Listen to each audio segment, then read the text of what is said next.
Assalamualaikum warahmatullahi wabarakatuh. Kami dari kelompok 4 ingin mempresentasikan tentang interaksi alel. Silahkan simak videonya baik-baik ya.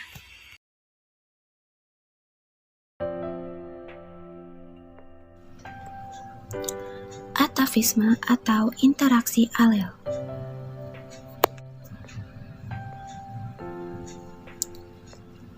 Hukum Mendel membahas mengenai penurunan sifat dari induk kepada keturunannya yang memiliki suatu pola.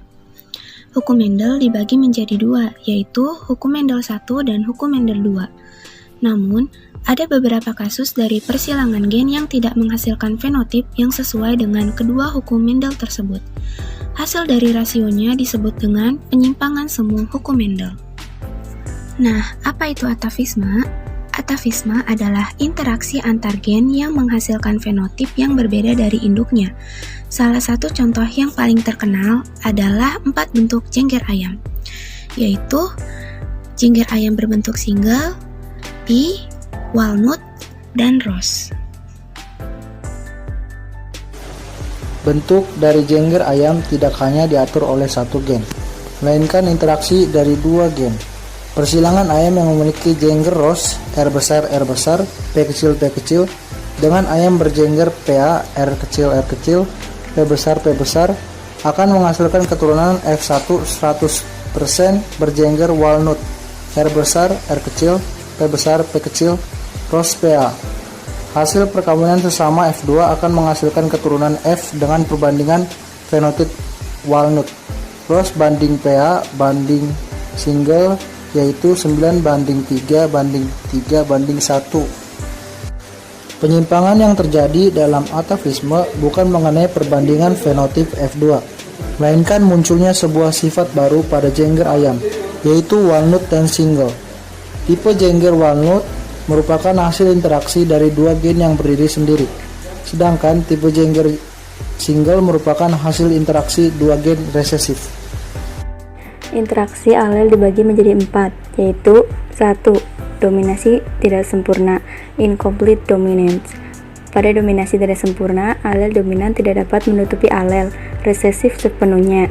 Akibatnya, individu yang heterozigot memiliki sifat yang setengah dominan dan setengah resesif. Misalnya, tanaman bunga snapdragoti merah disilangkan dengan tanaman snapdragoti putih, ternyata menghasilkan anakan dengan bunga merah muda. Hasil persilangan sesama tanaman berbunga merah muda menghasilkan rasio keturunan presentase merah, merah muda, dan putih. 2. Kodominan. Kodominan adalah dua alel suatu gen yang menghasilkan produk berbeda dengan alel yang satu, tidak dipengaruhi oleh alel yang lain.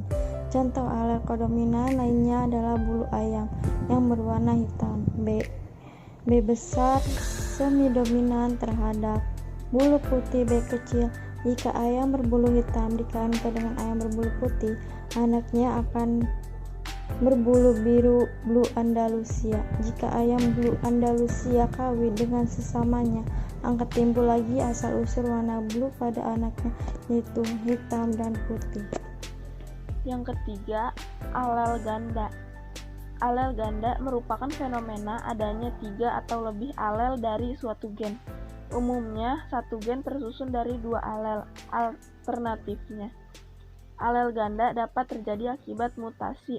Contoh alel ganda pada hewan, misalnya pada gen yang mengatur warna rambut kelinci. Gen warna rambut kelinci memiliki 4 alel, yaitu C besar dan C kecil. Alel-alel tersebut memiliki urutan dominasi, yaitu C besar paling dominan.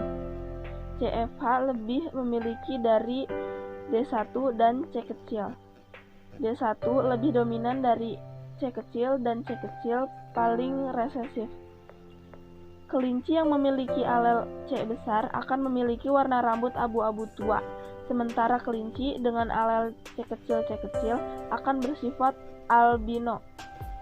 Kombinasi antara alel-alel C kecil, H kecil, D1 dan C kecil akan menghasilkan kelinci dengan warna-warna intermediate. Yang keempat, alel letak.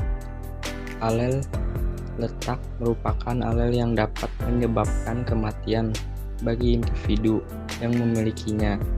Kematian terjadi pada individu tersebut karena tugas gen aslinya adalah untuk menumbuhkan karakter atau bagian tubuh yang sangat penting. Adanya agen letak akan membuat pertumbuhan karakter atau bagian tubuh vital tergantung dan dapat menyebabkan individu mati.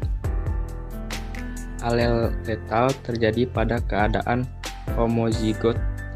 Jika alel dalam keadaan heterozigot biasanya mengakibatkan subletal atau hidup sehat sampai dewasa. Alel letal dibedakan menjadi dua, yaitu pertama, alel letal resesif. Alel letal resesif adalah alel yang dalam keadaan homozigot resesif dapat menyebabkan kematian. Pada alel letal resesif, individu yang memiliki alel dalam keadaan heterozigot dapat hidup normal dan tidak memperlihatkan kelainan. Contoh alel letal resesif adalah albino pada tumbuhan dan pada sapi bulldog. Nah, yang kedua, alel letal dominan. Alel letal dominan adalah alel yang dalam keadaan homozigot dominan dapat menyebabkan kematian. Berbeda dengan alel letal resesif, pada alel letal dominan, individu yang dalam keadaan heterozigot dapat menyebabkan subletal atau dalam hidup sehat hingga dewasa. Contoh kasus alel letal dominan terdapat pada ayam berjambul. Sekian video dari kami. Terima kasih. Wassalamualaikum warahmatullahi wabarakatuh.